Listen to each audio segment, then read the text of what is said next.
অনেকেরই একটা প্রশ্ন যে আমরা যে মশা মারার বা মাছি মারার যে ব্যাট ব্যবহার করি, ব্যাট, ইলেকট্রিক্যাল ব্যাট, লক্ষ্য করছেন আপনারা?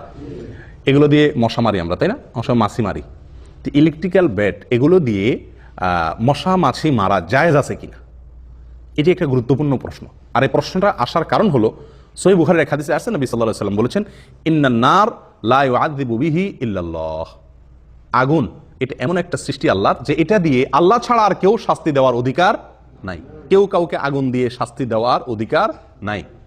যত বড় অপরাধী হোক, আগুনে পুড়ে হত্যা করার সুযোগ বা অনুমতি ইসলামে কারোর জন্য নাই, কাউকে না।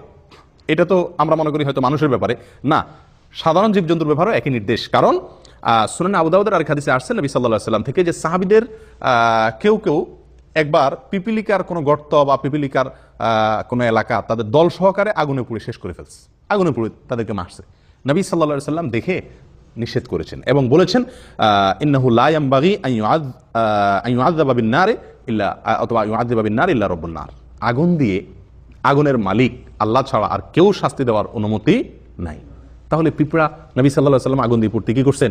নিষেধ করছেন। তাহলে আমরা যে ইলেকট্রিক্যাল ব্যাট দিয়ে কি করি, মশা মারি, মাছি মারি, তাহলে এটার অনুমতি আছে কি না? আমি কি বুঝাতে পারছি? প্রশ্নটা বুঝাতে পারছি? উত্তর হলো যাবে। ইলেকট্রিক্যাল ব্যাট দিয়ে মশা মাছি মারা যাবে। কেন মারা যাবে? এটা তো আগুন দিয়ে পুড়ে মারা হয়ে যায় না। এটা মারা যাবে তার তিনটি কারণ। প্রথম কারণ হলো আমরা যেই ইলেকট্রিক্যাল ব্যাট দিয়ে মশা বা মাছি মারি, এটা মূলত পুড়িয়ে মারা হয় না। এটা মূলত কি করা হয় না? শক করা হয়। আর এই শক করলে প্রথমে পোড়া যায় না। প্রথমে কি হয়? তার প্রাণটা সঞ্চার হয়। পরবর্তীতে কি হয়? ওইটা যত টিপবেন তত ফুটতে থাকবে। ওইটা পোড়ার জিনিস না। যে কোনো জিনিস দিলেই সেখানে কি হবে না? পুড়বে না। আপনি একটা কাগজের টুকরা দেন, এরপরে সুইচ টিপেন, পুড়বে না। তো এটা মূলত প্রথমে শক করে হত্যা করে। কথা বুঝে আসছে? যার কারণে এটার হত্যাটা কি হয় না, সরাসরি আগুন দিয়ে হত্যা করা হয় না। এটা একটা বিষয়। আরেকটা হলো হাদিসে আসছে, নিষেধ আসছে হলো কাউকে বা কোনো ব্যক্তি, কোনো বস্তু, কোনো পশু পাখি, কোনো জীবজন্তুকে শাস্তি দেওয়া নিষেধ আগুন দিয়ে। আপনি যে ইলেকট্রিক্যাল ব্যাট ব্যবহার করে মারছেন, এটা শাস্তির জন্য মারছেন না। এটা কেন মারছেন? আপনার নিজের ক্ষতি, তার ক্ষতি থেকে বাঁচার জন্য। এটা শাস্তি না। শাস্তি এক জিনিস, আর ক্ষতি থেকে বাঁচার জন্য, আত্মরক্ষার জন্য মারা আরেক জিনিস। কথা বুঝতে পারছি?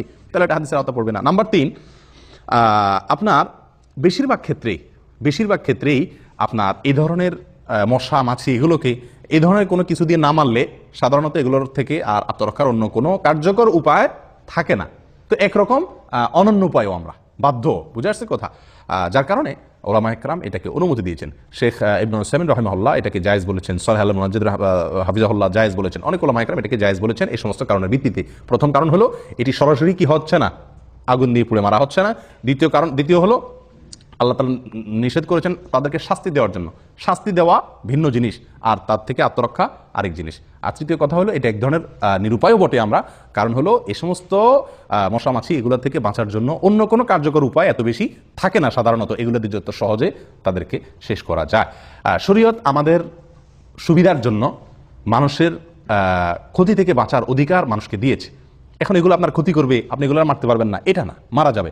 কিন্তু এখানে একটা গুরুত্বপূর্ণ বিষয়, দেখার বিষয়, সেটা হলো নবী সাল্লাল্লাহু আলাইহি সাল্লাম আমাদেরকে যে ইসলাম দিয়েছেন সেটা যে কত সুন্দর, সেটা যে কত উদার, সেটাতে যে কত কোমলতা, কত সৌন্দর্য রয়েছে, তার একটা প্রমাণ এটা। কেন? কারণ নবী সাল্লাল্লাহু আলাইহি সাল্লাম এক হাদিসে আসছে, তিনি বলেছেন, ইযা কাতালতুম ফাহসিনুল কাতলাহ ওয়া ইযা যাবাহতুম ফাহসিনুজ যাবিহা।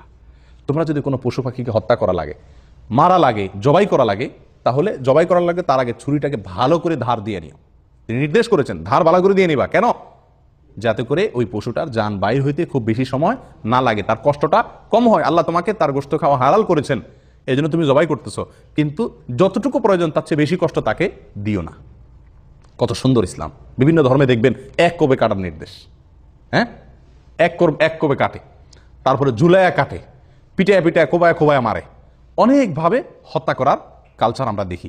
জীবন্ত মাছ, জীবন্ত পশু দেখি আগুনে পোড়ায় তারপরে খাচ্ছে, মজা করছে। কিন্তু ইসলাম আমাদেরকে নির্দেশ করেছে পশু, মানুষ তো পরের কথা, পশু, জীব জন্তু এগুলোকেও পর্যন্ত হত্যা করার প্রয়োজন হলেও, মারার প্রয়োজন হলেও, জবাই করার প্রয়োজন হলেও যেন সর্বোচ্চ দয়া তার প্রতি দেখানো যায়।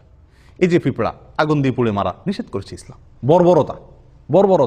বর্বরতা ইসলামে নাই।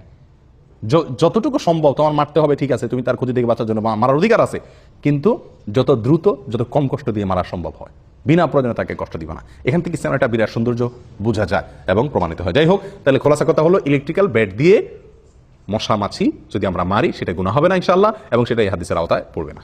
আল্লাহ তাআলা বোঝার তৌফিক দান করে।